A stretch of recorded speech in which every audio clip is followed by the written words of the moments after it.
It's not that you're lazy, it's that you're not being consistent. Welcome back to another episode of Life with Marisol. And this is part 2 of the 10-part series of Becoming Her. This week, we're going to be talking about moving your body. There are a few ways that I want to challenge you to move your body. We're going to be talking about our eating habits, why it feels difficult to make a change, and why it's even harder to stay consistent. Sometimes I feel like we're overthinking all the right things that we should be doing. We are overthinking how to make all these mundane tasks a bit more fun. And so I just, again, want to preface that I don't want you to put so much pressure on yourself. As long as you are just doing your best, that's all that matters. So I wanted to start off sharing a story. I used to work for Starbucks a couple years ago for a while, and it was mainly back whenever they would actually take care of their employees. Something that always bothered me when I would be working was the amount of sugar in the drinks. And this bothered me because I, at the time, was a pre-med major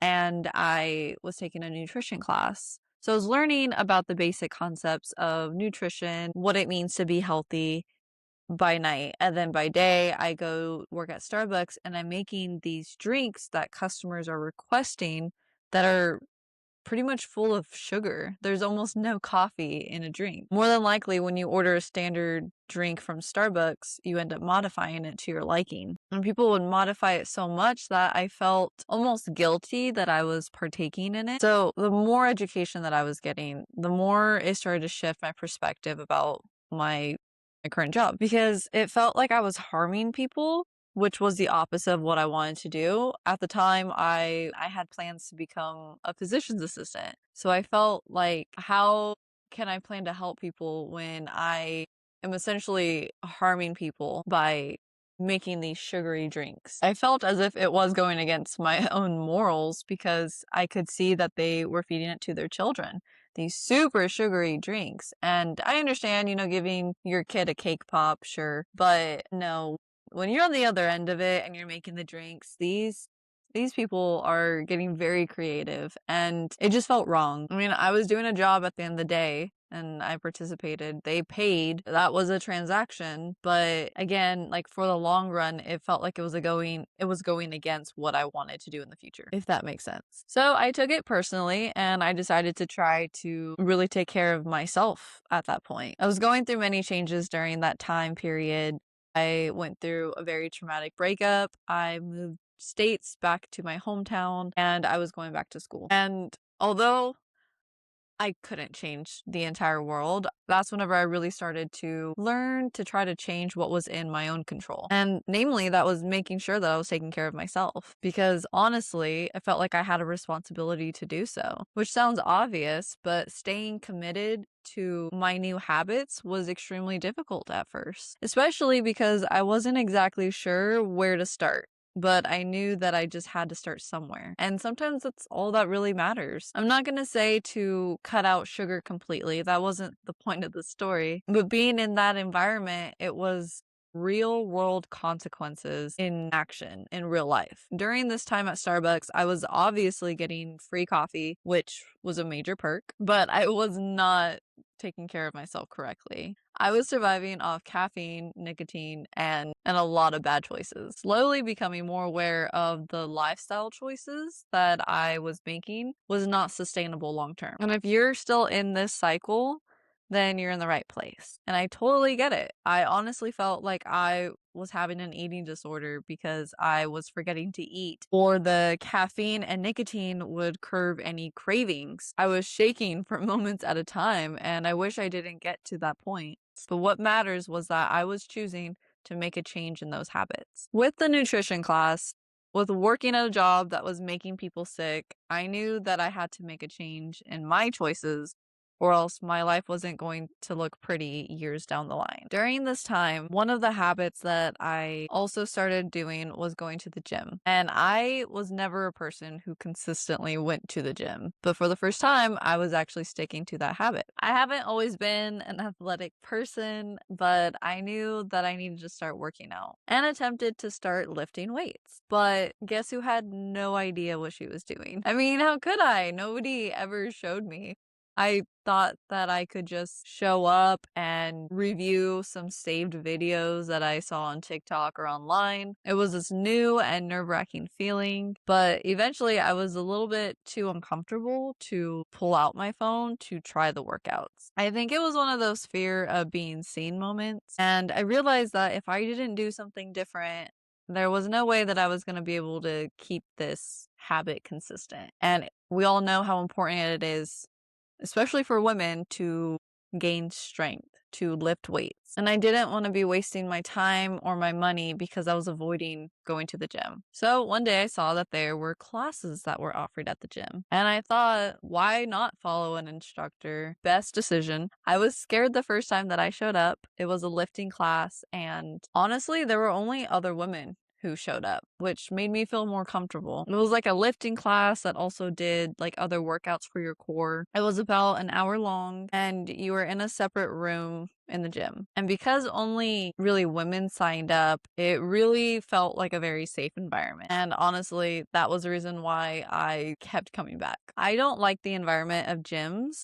I especially don't like the fact of being surrounded by steroid fueled men who are watching you as you're trying to work out. It feels very primal and just really uncomfortable. So for me, whenever I look into getting gym memberships, it's definitely what other amenities do they offer besides free weights? What classes do they offer? Because that's mainly my intention.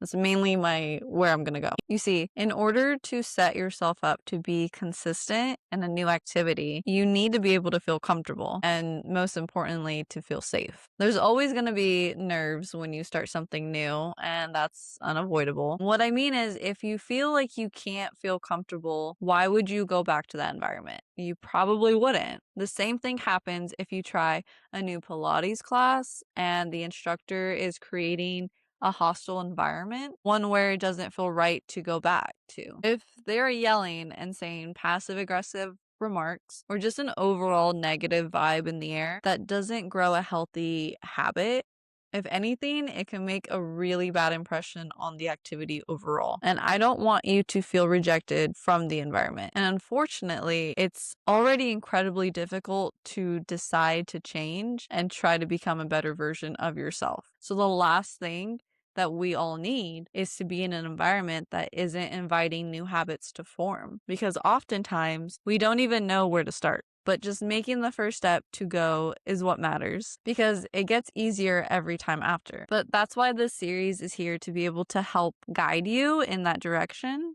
And I want to be able to give myself a chance to be disciplined. So this is where making plans to move your body is important. And I'm trying all of this in real time as well. I set the time for me to do Pilates at 6 in the morning because this new puppy is already making me wake up early, and it's hard. It's definitely hard. You know it's the right thing to do, but as soon as you wake up, it's not the first thing on your mind is to jump up from bed and go put on a cute workout outfit and be like, let's do this. But as soon as you make that choice and you commit to it, you wake up, brush teeth, have a granola bar, put on a cute workout outfit, and then go to that class. You don't regret it after, but you do regret not going. And I'm wondering if you ever thought about booking a class. Maybe you may not have the money to do so, or it's been on your to-do list. Either way, it's important to be creative in finding ways to move your body that are fun. And we can't take everything about our health so incredibly serious. Incredibly seriously? Incredibly serious. If a class setup isn't your favorite idea, maybe take out your dusty volleyball or basketball that you have in your closet and go to your local park. You don't have to spend an arm and a leg in order to be active. If you have a kid, bring them to the park in a huge grass area and fly some kites. Play soccer, or even in the summer, you can throw water balloons at each other. I feel like we're not doing these fun activities anymore. I get it. The gym is super simple to go to. There's nothing wrong with that. If that's not what's motivating you, then it is your responsibility to try to find an activity that will. I like to remind myself that I can accomplish so many items on my to-do list until it becomes like a chore. And I don't want to think of working on myself as a chore because then I'll avoid it and easily fall back into bad habits. I want to be able to show discipline and commit to what I say I'm going to do. How many times have you regretted missing out on an event because you thought you needed more sleep? You didn't know the right thing to wear and felt like you were actually just avoiding going. Because above all, it doesn't really matter how you decide to move your body. It's really just the act of commitment. I don't know about you, but if I make plans to do something that I don't want to do and fail to see it through, I feel like a total piece of shit after. I feel like I know better. I know that I should have gone. I know that I should wake up and eat something before a workout. I know that, yes, sleeping in might feel really nice, but next time I am putting on an outfit or looking in the mirror, like, man, if only I was being more consistent, especially when I consider the time it actually takes to complete the task. And I used to spend more time avoiding the activity or convincing myself that I shouldn't actually finish than it would take to actually finish the activity. And I hate when that happens. Every time you commit to doing what you say you're going to do, you get one step closer to being more experienced in that event, in that activity. And that's where real self-love happens. That's where this plays into you becoming more sexy. And I'll elaborate that because I still think that we often relate to being sexy as being ready for sex. What is our sex appeal? How tight can this dress look that squeezes out my curves in all the right places? What lingerie makes me look the sexiest? And I feel like that's just so boring. I was thinking recently, I was looking at some posts of like Kylie Jenner, and I do like following her. She posted like some hot videos recently, some hot photos, and I didn't, but I wanted to be like, what do you like do? What are your like hobbies? And I know that like we see a lot of her and her family's lives, and they're rich, they go travel, they snowboard. Like I get it, but my instinct was just like, what is in your mind? Because I feel like I don't see that from her. And I don't see that from a lot of other women who we look up to as being super sexy. So that's why with this series of trying to be sexier, this episode is about self-discipline. It's about self-respect, your commitment to yourself to be better. Your ability to try new things and have it be okay. 'Cause remember, to be sexy doesn't limit your value to only sex. It's something inside of you, your aura, your charm that makes you stand out in a crowd. This is your big step in changing your mindset to be a better version than you were yesterday. Being disciplined is what it means to be sexy. And it means that you are learning to trust yourself and build a solid foundation in order to grow. Because when I think of a woman who's sexy, I think of a woman who is a bit accomplished, is a woman who is funny and smart, is a woman who's shown that she has worked hard for her own future to be successful. That's what I think is sexy. That's the version that I want to be. And I like to believe that all of these new habits surrounding being healthier, they really do add up. And then one day we wake up and we start to notice the muscles in our arms. We start getting used to drinking hot tea every morning, which you should be drinking green tea every morning, or even journaling every night before bed. Whatever habits you decide to build for yourself, the most important part is making sure that the habits can fit into your life. Because it's not going to work if you try to do a complete 180 on everything in your life. Do not listen to this episode and make a 5-year plan. Wake up tomorrow, plan to go running at 6 a.m. while cutting sugar and quitting smoking all at the same time. If you try to quit everything at once and make a change, that might work, but odds are it's probably not going to work for you. And that's not my intentions for you. Habits do not build overnight. Instead, I want you to choose 2 new habits to start building in the next month. First off, do not wait to start on an even number date or at the beginning of the month. What I like to remind myself when I try something new is to feel comforted in the fact that I'm going to know more if I start tomorrow than starting a year from now. I like to remind myself of that while trying to build this podcast and all of my other projects. I want you to listen to this episode to remember that it's not easy to make a change in your life, but it's also not impossible. I have slowly been building new habits for the past few years, and you learn to take what you hear and see with a grain of salt. You also learn to do research on what foods work well with your body, because remember, diet is also very important to your overall function. You need to eat. And I don't know if you have some internal issue with that. I know that in my life, I have not eaten enough just because I've worked in a lot of customer service jobs where you don't really get breaks. So you eat before a shift and like after. And then after a shift, you're probably home around like midnight. So then you're not letting your body digest the food properly.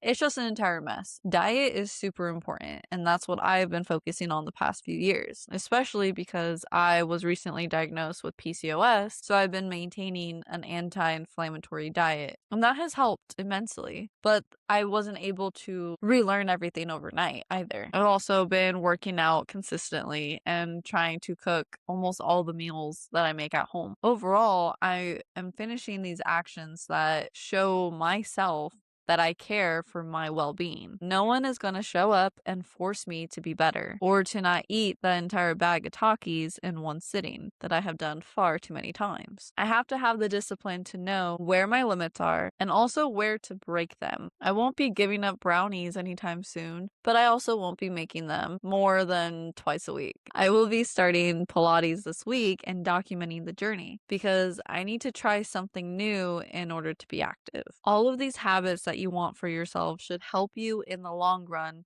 become the person that you want to be. Maybe write on a piece of paper the top 10 things that you want to be in the next few years. And it doesn't have to be a job. It could be, for example, for me, I'm trying to grow a larger vocabulary. So I need to read more. That way you aren't making aimless habits. They're more likely to stick when you know that they're for a bigger goal. It's also a way for you to be more consistent with your actions if you do have a reason for that habit, because then you know that you have an overall goal to reach. At the end of the day, being disciplined isn't about being perfect. It's about keeping your words to yourself, and that's where confidence comes from. And that's where self-respect comes from. And honestly, that's what makes you attractive, not just physically, but the way that you carry yourself. So this week, don't change your entire life, please. Just pick one or two things and actually follow through, because that's how you start becoming the person that you want to be. That's how you start becoming her. And that's it for part 2 of the Becoming Her series. I hope that it was insightful. Come back for new episodes every Wednesday. And thank you so much for joining us for another episode. It means the world to me. Next week, we will drop part 3. So don't forget to follow us here and on TikTok. And I'll talk to you soon.